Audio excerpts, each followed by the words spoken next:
ইবুলচন দালাল চেনেলত আপোনালোক সকলোকে স্বাগতম জনাইছোঁ। ফ্ৰেণ্ডছ, যিসকলে ষ্টক মাৰ্কেটত নতুনকৈ আহি আছে বা আহে, তেখেতসকলে আমাক প্ৰশ্ন কৰে যে আমি FNO নাইবা ট্ৰেডিং শিকাওঁ নেকি।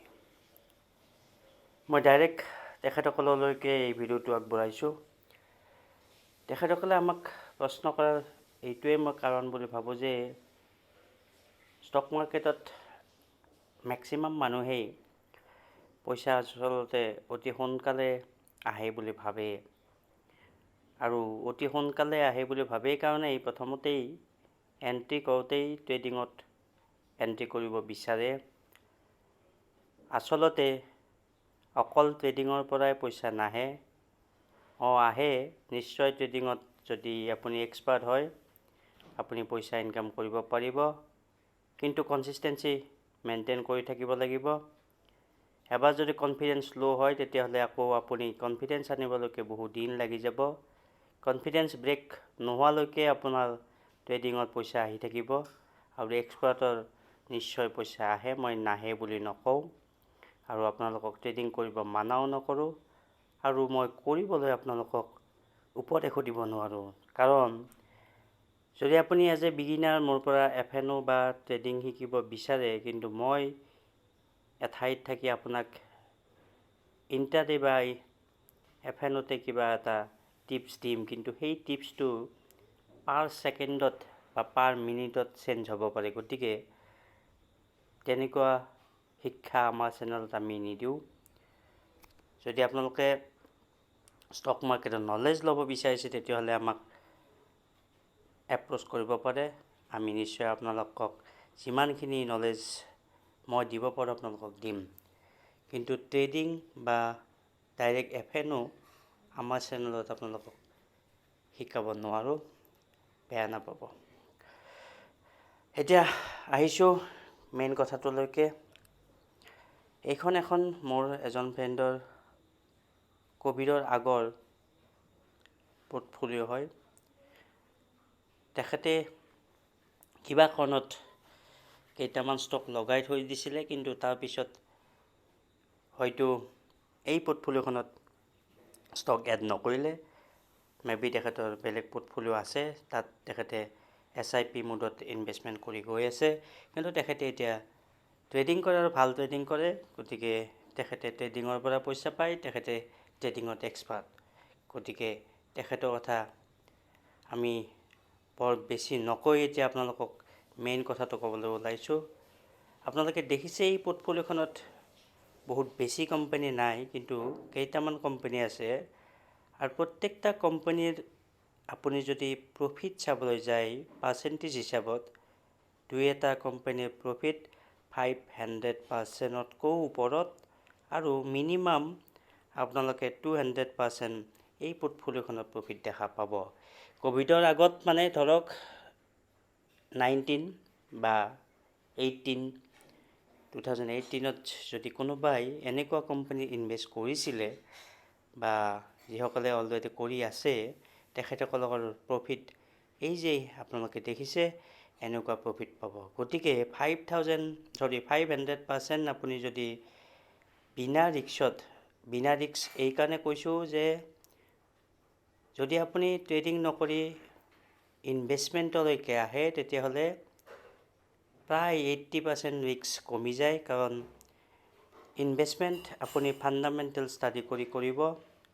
যদি আপুনি 5টা কোম্পানীৰ ফাণ্ডামেণ্টেল ষ্টাডি কৰিছে, আৰু প্ৰত্যেকটা ইয়াৰতে যদি কোম্পানীৰ কেনেকুৱা ফাইনেন্সিয়েল কণ্ডিশ্যন চলি আছে, বা কোম্পানীয়ে কি কাম কৰি আছে, আগতে কি কৰিছিল, এতিয়া কিবা প্ৰব্লেম হৈছে নেকি, নাইবা মেনেজমেণ্টে কি কৰি আছে, এই সকলো কথা যদি আপোনালোকে খবৰ ৰাখে তেতিয়াহ'লে বহুখিনি ৰিস্ক কমি যায়, আৰু ভাল কোম্পানী এটা আপুনি বিচাৰি উলিওৱাত সহজ হয়, আৰু তাত ইনভেষ্ট কৰিলে আপোনাৰ ৰিস্ক প্ৰায় নাই বুলি ক'ব পাৰি ইন টাৰ্মছ অফ ট্ৰেডিং, যদি আমি FNO নাইবা ইণ্টাৰডেৰ কথা কম্পেয়াৰ কৰি কওঁ।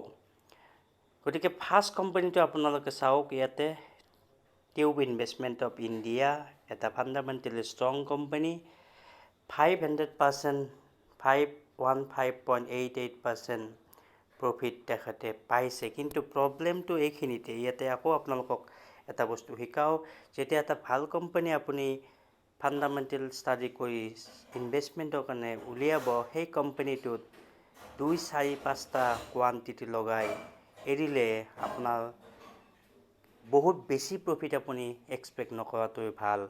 এই যে ফ্ৰেণ্ডজনে 5টা কোৱান্টিটি ইয়াত ভৰাইছে, তেখেতে 495 ৰুপিছতে টিউব ইনভেষ্টমেণ্ট অফ ইণ্ডিয়া পাইছিলে, আৰু এতিয়া টিউব ইনভেষ্টমেণ্টৰ প্ৰাইচ অলমষ্ট 3100। গতিকে তেখেতে সেই টাইমত যদি এটা হেণ্ডচাম এমাউণ্ট ইনভেষ্ট কৰিলেহেঁতেন, তেতিয়াহ'লে আজি 500%কৈ হিচাপ কৰিলে তেখেতৰ অলমষ্ট লাখৰ ওপৰত এটা কোম্পানীতেই প্ৰফিট পালেহেঁতেন। কিন্তু তেখেতে অনলি 12,792 ৰুপিছহে পালে, কাৰণ তেখেতৰ কোৱান্টিটি অনলি 5।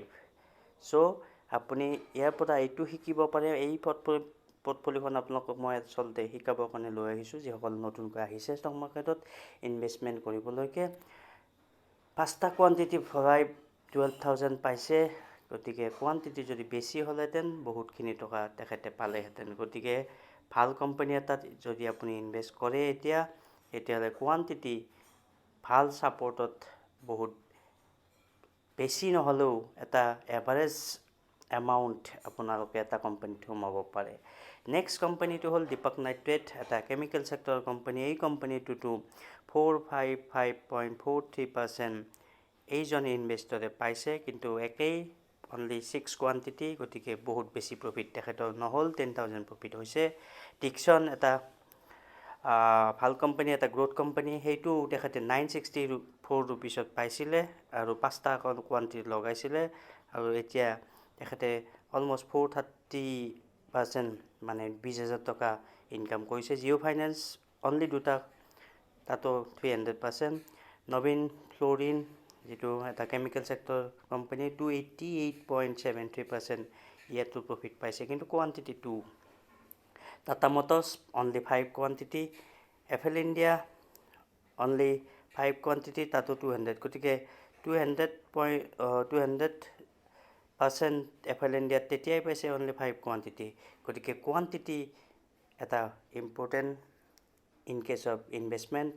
আপুনি কিমান কোৱান্টিটি কোনটো কোম্পানীত লগাইছে, যদি ভাল কোৱান্টিটি ভাল কোম্পানীত নলগায়, তেতিয়াহ'লে লং টাৰ্মত যদিও পাৰ্চেণ্টেজ হিচাপত আপুনি বহুত বেছি পাৰ্চেণ্টেজ প্ৰফিট পাব, কিন্তু আপুনি কোৱান্টিটি কম ৰখাৰ কাৰণে আপোনাৰ এমাউণ্টটো বহুখিনি কমি যাব।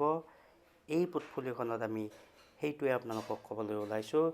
যদিও তেখেতে বহুতখিনি পাৰ্চেণ্টেজ হিচাপত পাইছে প্ৰফিট, কিন্তু কোৱান্টিটি কম হোৱাৰ কাৰণে তেখেতৰ ৰিটাৰ্ণ এমাউণ্ট হিচাপত, কেপিটেল হিচাপত বহুত বেছি নহ'ল। গতিকে আপোনালোকে এই পৰ্টফলিঅ'টো শিক্ষা লৈ ভাল কোম্পানীত যদি আপুনি ইনভেষ্ট কৰি আছে, তাত কোৱান্টিটি বঢ়াওক। বহুত বেছি কোম্পানী আপোনালোকে ইনভেষ্ট কৰিব নালাগে। যিকেইটাত কৰিছে, যদি সেইকেইটা কোম্পানী ফাণ্ডামেণ্টেলি ষ্ট্ৰং হয়, তেতিয়াহ'লে কোৱান্টিটি লাহে লাহে বঢ়াই গৈ থাকক। আমি আমাৰ চেনেলত মাজে মাজে ছাপৰ্ট বা ৰেজিষ্টেঞ্চৰ কথা কওঁ। গতিকে আপোনালোকে এভাৰেজ ডাউন বা এভাৰেজ আপ দুটাই কৰিব পাৰে। এভাৰেজ আপ কৰিলেও কোনো প্ৰব্লেম নাই, যদি কোম্পানীটোৱে ভাল ষ্ট্ৰং ছাপৰ্টত পায়। ধন্যবাদ।